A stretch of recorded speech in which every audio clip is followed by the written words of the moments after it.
Hello, listeners. You are listening to The Local Lens, the podcast from the Powell County Health Department in Kentucky, Rio, where we go inside our community's experience with the drug epidemic. Our show is coming to you from Stanton, Kentucky, a small town nestled at the foothills of Appalachia. And our show is all about learning to see this drug epidemic from different perspectives that are not our own. So today we were lucky enough to be joined by Misty Dehart, who has done an episode with us before on her own addiction and recovery, and she is joined by her daughter, Carlie Dehart. So Misty was out of the house for a little over a decade when Carlie was just a little girl, but came back in recovery and sober when Carlie was a teenager. So we get into all of the emotions and all of the complications that come with that mother and daughter relationship. I didn't think it would be so emotional. I didn't think I would be so emotional. I said two words and I started tearing up. I was like, oh. It's good though. I mean, we're healing. It's good. So you've been warned. So buckle up. You're listening to The Local Lens. I'm your host, Nate Brooks. These are our people using our voices, telling our stories, because no one sees it like we do.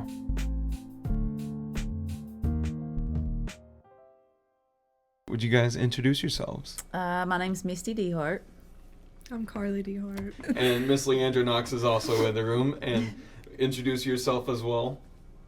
I'm Leandra Knox. I am project director of Kentucky Community Healing Project. So thank you guys for coming on here. So Thanks for having us. Yeah. So Misty, you've been on an episode with us before, and you've got your own long history. And if you want to hear that, then you can go check out that other episode. But real briefly, do you want to tell us anything about your own past? So I suffered in addiction for quite some time, and through my addiction, the people that I love suffered too. My child here being one of them. But I have been in recovery, delivered from addiction since February of 2015. So I make it my mission today to help other people find their way out, because I know, what that place is like. And I think that Carlie has a really important perspective on addiction and living through it that a lot of people don't hear. So I'm excited for her to have this opportunity. My addiction started when she was about 3 or 4. So pretty much all she remembered was my mess. So since she was about 14, I came home changed and different, and thought that everything was going to be better because I was better. But in reality, the damage that I had done, kind of carried on. So but Carlie she's a fighter, she's overcome a lot of things, and like I said, I think her story is going to help a lot of people. And there's a lot of pain behind this story. There are a lot of hurt feelings, and there's a long history here. But it's a story of restoration of a family, and it's a story of hope. I mean, I just want kids that have been in my position to know that it gets better. You get older and you realize and you grow, and it gets easier, it gets better. From others that come home that have had their children in that type of environment and lifestyle, to come home, it gets frustrating. You feel defeated, like, why did I even do this? What is this for? Because I wanted to come home and restore every relationship and have my kids back and, make up for all this lost time. And that just wasn't how it went. And I want to encourage those mothers that, it does get better, with consistency and growth. The kids, they're resilient. They are, they hurt, and it affects their life in ways that we can't understand, but they can come through it, and they can shine, and they can be a light to other people. And I just want to give those mothers hope.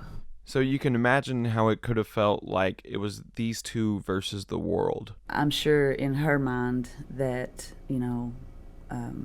it was just me and her against the world. She, I had social services step in 3 times in my addiction. So, that fear of her that she had of being detached from me was real. It was real.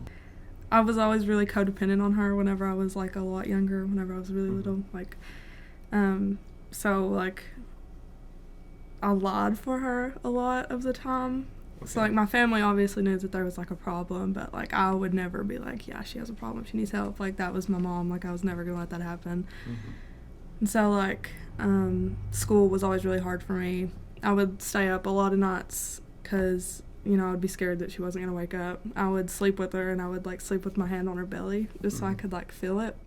So just to keep this episode to a short enough time, we can't go into the entire story of what happened, but once again, you can go listen to Misty's episode that she did on her own to hear that whole story. But for now, we're going to jump into when Misty returned and what life was like when Misty rejoined this family. So you were 14 when your mom came home. Yeah.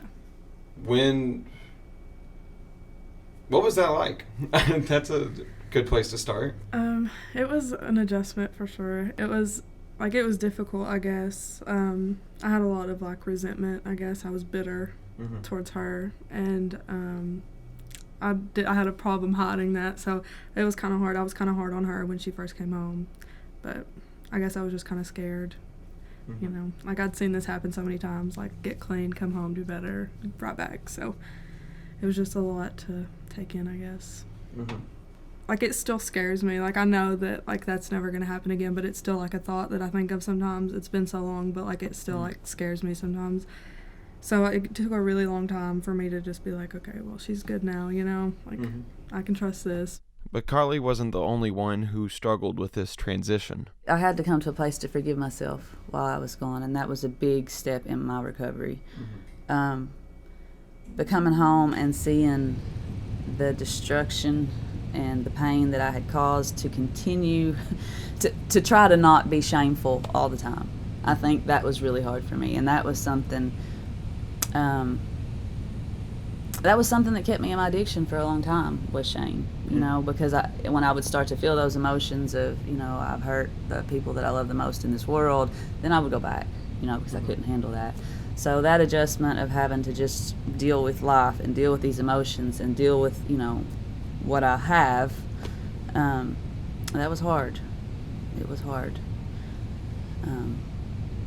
But it was worth it. And now at this point, you can see that these two are really close with each other, but that wasn't an immediate thing. That took a lot of time and a lot of healing and a lot of recovery. Yeah, I feel like it was, like, a different pace. Like, it took, like, both of us individually to, like, kind of grow to that. Like, it wasn't something that we just did together and, like, it happened, you know? Like, obviously our relationship, like, we are a lot closer now, so I think that did a lot of it, but, like, it just took a lot of time, really. I had a lot of trust that I had to earn back. You know, I had a lot of respect I had to earn back, and it did take time. You know, she had never known me sober, really, so that was hard for her to to believe, I guess, was real. You know, my oldest daughter had me for the first 6, 7, 8 years of her life, and I was sober, and I was, you know, I never did anything. But then in her formative, you know, adolescent years, I wasn't there emotionally. Carlie was the opposite, so I wasn't there really for her for the first part of her life, and then I come back and I try to be this, you know, what I think a mom's supposed to be, and she's like, who are you? What are you doing here? What did you do with my moms? So I asked Carlie, looking back, what was an emotion that she had felt consistently through her childhood? I always felt guilt. Like, I always felt so guilty that my parents weren't, like, there physically, I guess. Like, I mean, physically, but, like, emotionally. And that's something that I struggled with for so long. Like, I always felt like it was something that I was doing. Like, I wasn't, like, being nice enough. Like, I wasn't doing what I was supposed to do as a kid. Like, I wasn't getting good enough grades. Like, it was my fault. And I struggled with that for a very, very long time. Like, that was one of the hardest things that I had to get over, was, like, feeling like that it was my fault. You said it was something you struggled with for a long time. Is it anything you struggle with now, or? I mean, not really anymore. At least not in the same way. Yeah. Like, I still feel guilty a lot of times. Like, we argue and stuff. I'm like, I should have said that. That's my fault, you know? But, like, not like my mom's out getting high. This is something that I caused. Like, I did this, you know? It's definitely a lot different. What helped you, I guess, shed that guilt?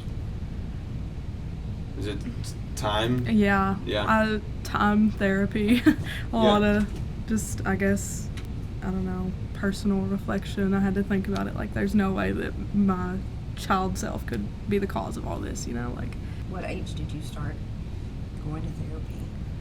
I was really young. Whenever social services take you from your parents, they make you go to therapy. So, I don't remember how old I was. I'd say the first time you were probably 8. I was really young. But I went for a long time, like, on and off. Like, every time that I would get taken or social services would get involved, it would be in the case plan, like, I must go to therapy. So I went for a long time. And it did help. Like, I hated it. I hated it at first. And I was like, these people don't understand. Like, they can't put themselves where I've been and understand how I feel. But it did help. It was just nice to have somebody to talk to, you know? And another source of problems she was living through was bouncing between schools for pretty much her whole life. It was hard, especially because I had trouble in school as it was, like, just focusing. So, like, you know, every school teaches at a different pace. So I was, like, missing stuff and jumping ahead, and it was just really hard in that aspect. But also it was very chaotic, like, just having to pack up and move, like, every so often. It was a lot, especially for, like, a kid, you know. And as you probably expected, all of this going on impacted her social life as well. I found myself always, like, making friends that had similar stories as me. Like, I never really had friends that had, like, both their parents, nobody had ever been on drugs, like, no trauma. Like, I always found myself just, like, friends that had, like, the same, I guess, past as me, which was weird. Mom pointed that out once, and I was like, wow, yeah, that's true. Did you feel like you connected to them more? Yeah. Like, I just, like, I guess, like, I felt like people that didn't suffer how I suffered were just, like, better than me, like, you know, like, different places, so it just wasn't, like, right, you know? Like, I didn't fit in with them. I wish that there was more trauma-informed care in schools. I wish that, you know, because she did have trouble. She had trouble with relationships. She had trouble learning. She had trouble, you know, trusting adults and people, and she acted out a lot. And, you know, I feel like that there was probably 5 teachers in all her years of school that actually could see past that and see her as a child and not a troublemaker, not, you know, I don't want to fool, you know, whatever. And that affected her, and that really bothered me a lot, especially, you know, when I was sober and I had my clear mind and I could see that. And Misty is saying all this while looking back, knowing her own shortcomings as a parent. But still, it was never the kid's fault that she was in this situation. She was just born into this situation. So Misty's right. If we're going to be a loving and supportive community, then we need to do what we can to support these kids. Maybe I put too much expectation on other adults in her life, you know, because I couldn't do that for her at the time, and I just feel like you should, you know, which is not fair. But, you know, it's like I could, you know, just like you said, you're in that position, and I was a really hard kid. In everyone's defense, I was a very hard kid. And I had such a problem with authority. Like, I was, like, especially when I was really little, like, I had problems with authority in high school as well. But, like, in elementary school and middle school, like, it was just, which was, like, the peak of her addiction, like, when she was gone or whenever it was, like, the worst. Like, it was just bad, so. But that was before. Let's start focusing more on now. How are things now with you guys? they're good. We're closer than we've ever been, and you know, I always am going to regret the time that I lost with my kids, obviously. But you know, she's my best friend. You know, I'm really proud of her because I've seen how far she's come, and I've seen the things that she's gone through, and sometimes I don't think that she believes in herself. You know. So I try to push her, and I think it's a little too hard. Sometimes I push a little too hard. But, you know, that fear rises up, and I don't want you to be like me. I want you to be better. I want you to be, you know. So we're good, and we have our moments. We have a weird relationship, I guess. We're a lot like sisters, but I'm still your mama. Honestly, at the end of the day, that seems to make it kind of a fun experience too. It does at this age. At 14, 15, 16, it's not fun. Like, you can't be the friend anymore. So I've got tough questions for you then. Okay. We're going to get into it. So you mentioned that there was resentment earlier. How long-standing? I mean, it was like 11 years, I think, if I'm remembering the time right. Roughly 11 years or so. Yeah. What were your feelings like directly towards your mom? It's weird, but whenever she was in addiction, I resented her a lot less than I did right after she came home. And I think that a lot of it is because whenever she was in addiction and I was a kid, it wasn't like a mother-daughter thing. It was just like, like, you're here, I'm here, like, I love you, I'm going to protect you, I don't want to lose you, like, all that. But then she comes home and I'm 14 years old and she tries to tell me what to do and tries to automatically take that parental role, and I'm like, you can't do that, that's not fair. Like, I resented her for trying to be a mom when she hadn't for so long, I guess. And that took a while to get over. Like, we had a lot of bumps in the road because of my resentment and how I felt towards her and how I felt about the whole situation. Makes sense. How did you handle that? It was hard. That was the hardest part of coming home. Like I said, that she would always throw up, say bad things and try to hurt me, like, because she was angry and she was hurt, and it was hard for me to not believe those things anymore, but I finally just got to a point, and I was like, I forgive myself, God forgave me, and you're going to forgive me one day, and you don't hurt me anymore. That does not hurt me. And it's like, once she realized that that wasn't working anymore, she stopped, and so then we could go past that, and then we could start to grow. But, hurt people. She was hurt. She wanted me to hurt. It wasn't fair that I wasn't hurting anymore after everything I'd done to her, So I asked Carlie at what point she realized that her at-home situation was different from others. So, like, whenever I would go, like, over somewhere else, like, friends, family, whatever, their parents wouldn't go sit in the bathroom for 45 minutes at a time, and their parents wouldn't be, like, nodding out on the couch trying to eat a bowl of cereal. Like, that was just my norm, so I didn't think anything of it. Like, it's whatever, but then you, like, get out and you start realizing that not everybody does this, and then that's kind of whenever I realized, like, this isn't normal. Like, my other friends' parents aren't fist fighting in the kitchen. Like, this doesn't normally happen, and I guess that's when I kind of realized, but I still would have never admitted that. Like, I still would have never been like, yeah, my parents need help, yeah, like, she has a problem, like, whatever. I never would have done that. Were you turning to anybody consistently outside of your house for help then? No, it wasn't something that I talked about because I didn't want to take the chance of being taken from her. Like, I didn't want to take the chance of having to leave. Because I felt like as long as she was with me, she was safe. Like, I was going to make sure she was alive. Like, I was going to be the one to, like, take her to bed whenever she was passed out. Like, it was me. I was going to be the one to take care of her. Is that how it was? Or, yeah, how old were you then when you really started, like, helping in that?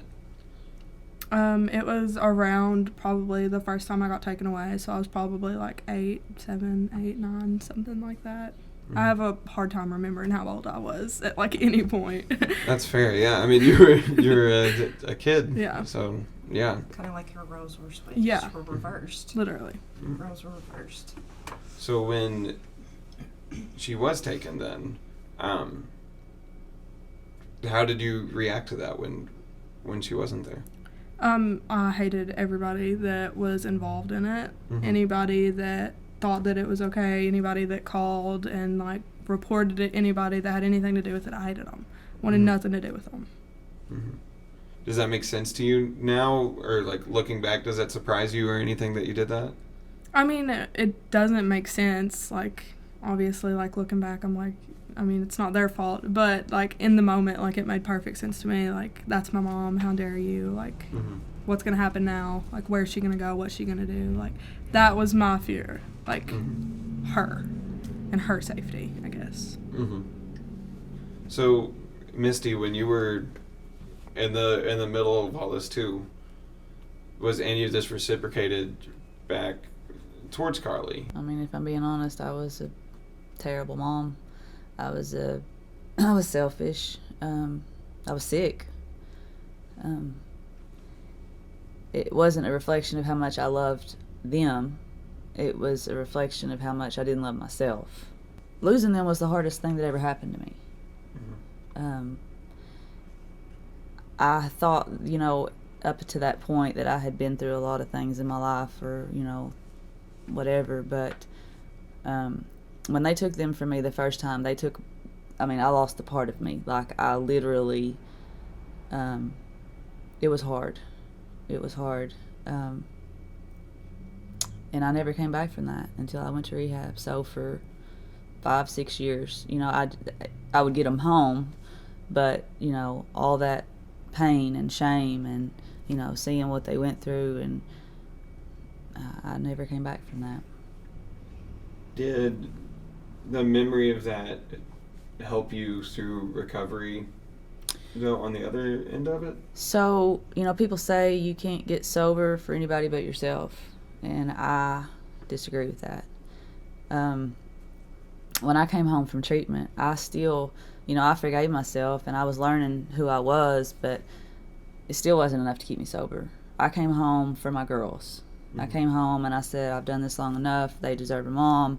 I'm going to stay sober for them.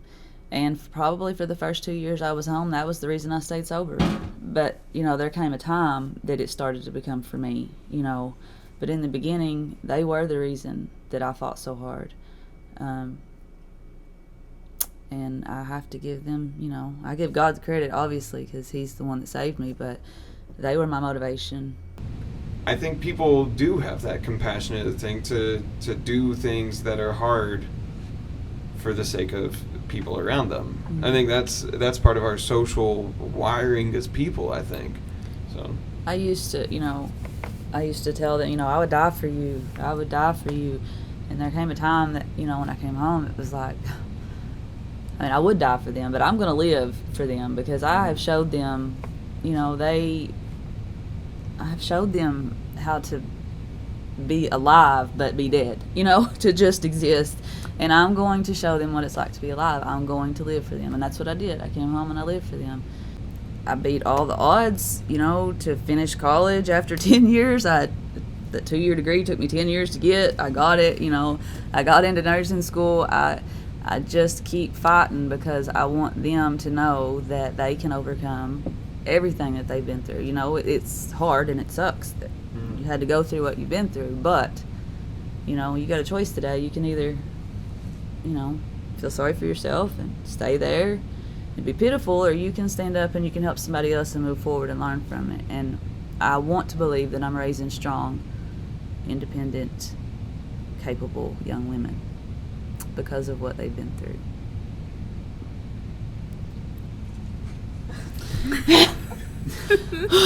What? I don't know.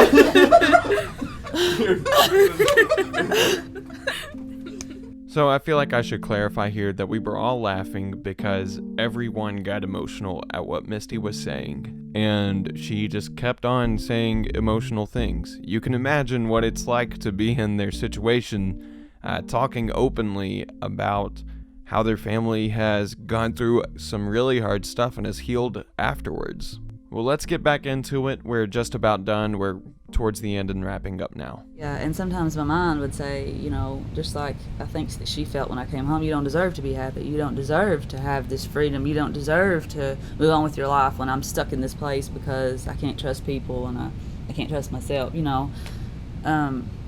Sometimes my mind wants me to believe those things, but I know that if I believe that it's not helping them. When I came home, I sat both of them down, at separate times, and I said, look, this is what I did, and this is, my understanding of why I did it, and I'm so sorry, and I can't take it back. And, I've always let them be open about how they feel or ask questions or whatever, and try to keep myself together when I answer them, because sometimes it's hard, to go back there. So, there's obviously an open dialogue. We can talk about it, and but we don't reminisce. So I asked Carlie what the most surprising difference of her mom was when she got back. this is like so weird, but her face completely changed whenever she was like high or like on drugs or whatever. Like it was like her whole face looked completely different. So like whenever she came home, like I was like, she's so pretty, and I've like never like seen this side of her, like just like clean, like healthy, like, and I was just like, she's so pretty, and that's like the only thing that I could think about. But there was nothing really that was like surprising to me.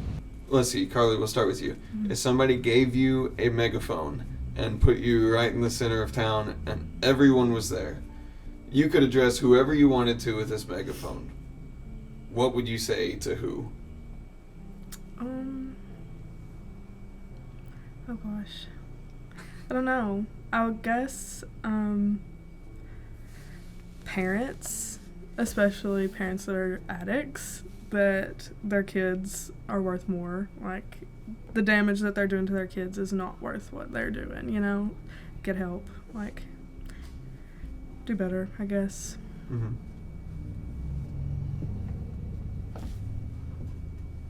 Miss Misty, you know the question? Yeah, I think mine would be to the kids.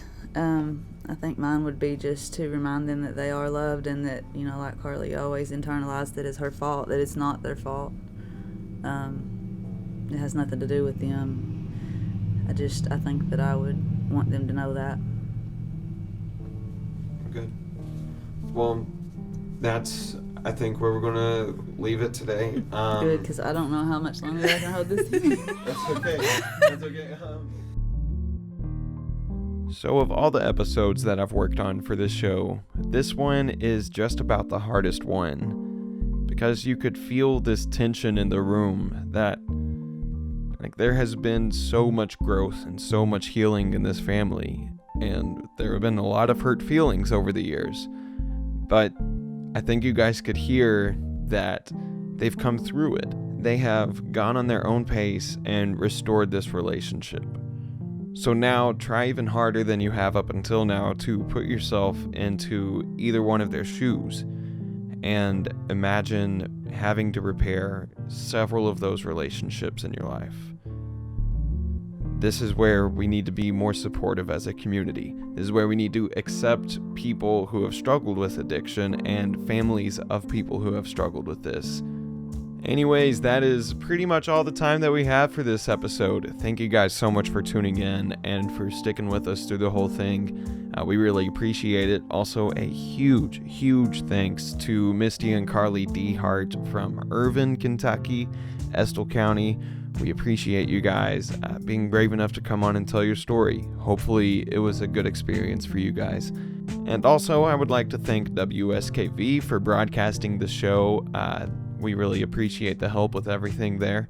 And also a big shout out to the Powell County Health Department and Kentucky Rio, the two groups who are sponsoring the show and putting it on. And thank you once again for listening. I hope you're taking this stuff to heart. It's happening all over the place, way more than we know about.